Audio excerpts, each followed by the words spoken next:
सपनों का शहर। रवि एक छोटे से गांव में पला बढ़ा था। उसकी आंखों में बड़े बड़े सपने थे और दिल में उन सपनों को सच करने का जुनून।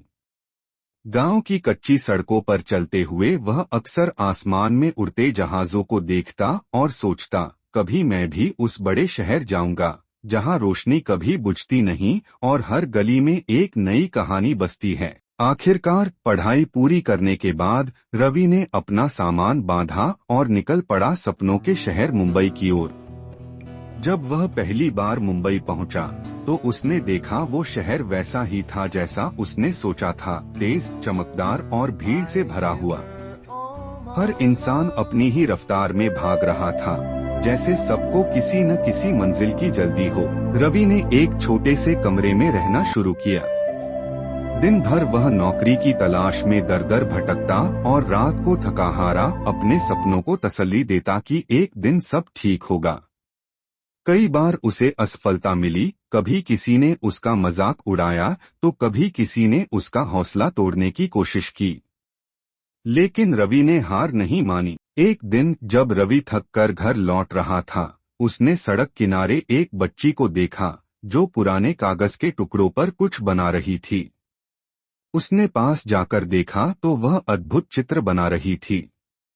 रवि ने उससे बात की और जाना कि वह बच्ची पढ़ना चाहती है, लेकिन हालात ने उसे स्कूल से दूर कर दिया था।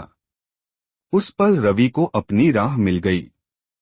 उसने न सिर्फ अपने सपनों के पीछे भागने का फैसला किया, बल्कि उन बच्चों के सपनों को भी पंख देने की ठानी जो हालात के मारे थे। धीरे धीरे रवि ने एक छोटी सी पाठशाला शुरू की।